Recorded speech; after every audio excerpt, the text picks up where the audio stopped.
Let's go to Tanzania right now on breakfast, where the main opposition party, that's the Chadema party, has announced the arrest of its leader, Freeman Mbowe, and other members before a planned conference to demand constitutional reforms. Now, a statement from the party has condemned the repression of the rights of Tanzanians, adding that these are signs that the dictatorship that existed during the rule of former president, now late President John Magufuli, still continues.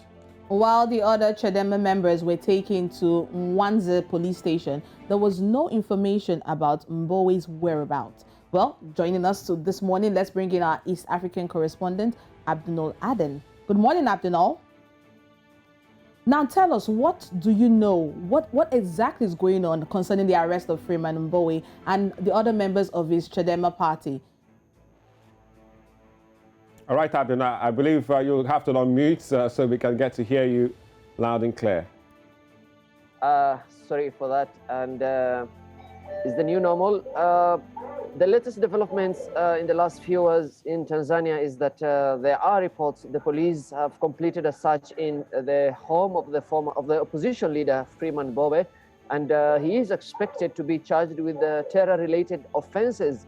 And various electronic gadgets have also been picked up from his house, including tablets and laptops. But we are still waiting for official statement from Tanzanian authorities. But still, Amnesty International has called on Tanzanian authorities to end the crackdown on opposition party leaders, with Chadema diaspora members also calling for a release of Mbowe and 11 leaders, as well as others who are still arrested. Well, Abdin, you mentioned, a bit of terrorist charges being thrown against him. This is the opposition, and they planned a conference to demand constitutional reforms before the arrest was made. Yes, we're waiting for the government to give us confirmation of why it was made, but Terrorist Offences Act, this looks like almost, people might look at it like perhaps a trump-up charge this time. Exactly, and the regional police boss, Ramadan, let me get his second name correctly, Ramadan Kingai, he said to have been leading the operations. But initially there were concerns that Freeman Mbowe was picked up by unknown people. But then again, now it's become clear that it is the Tanzanian authorities. And the lawyers are saying that they haven't yet been given the opportunity to access their clients as well as family members. But this comes even a few days ago. We also had the release of over 100 Chadema members who had gathered as well. But then again, the latest developments, especially relating to the terror-related charges, which the police are expected to charge Chairman Freeman Mbowe with, have really created some sort of responses. Especially online, we have the hashtag Free Mbowe, Free Chadema leaders, trending in Kenya and Tanzania.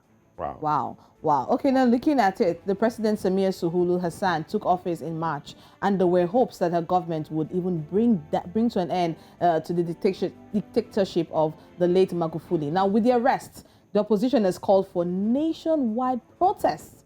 What position does this act put Samia Suluhu's presidency, which is barely 4 months? I mean, just a couple weeks ago, the country celebrated 100 days, the first 100 days in office. Exactly, and Freeman Mbowe, he is one of the longest-serving opposition leaders in East Africa, and he has been at the helm of the Chadema opposition party since the year 2000, where he was first elected. And even though he recently announced that he won't be contesting the leadership position in 2023, Freeman Mbowe is actually one of the, if not the most successful opposition leader in Tanzania, who has served under 4 different administrations. His arrest coming at a time when people are expecting reforms under President Samia Suluhu has actually irked many, especially where she had called for forgiveness, for tolerance, and for political tolerance. But the other issue here that is causing a lot of discussions here in Tanzania is whether President Samia Suluhu is continuing President Magufuli's former legacy, where various circles have accused it of being tyrannical and trying to create a one-party nation or a one-party state. But people have also criticized President Samia Suluhu for using politics to try and, bring in COVID-19 protocols and measures. This happened during the Eid day, a day where Muslims everywhere in the world and in Tanzania even was celebrating.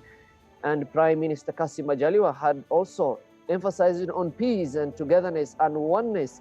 But this arrest has further escalated the situation. We've had the Human Rights Watch also criticizing the actions by the authorities, the Amnesty International, and it has even brought more attention to the opposition who wanted to hold a meeting calling for a constitutional change.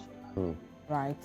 Thank you very much, East African correspondent Abdul Arden, for the latest in Tanzania regarding the arrest of opposition Chadema leader Freeman Mbowe. Well, it's a hashtag Free Freeman now, right? We'll follow that. But thank you very much once again, Abdul. Right.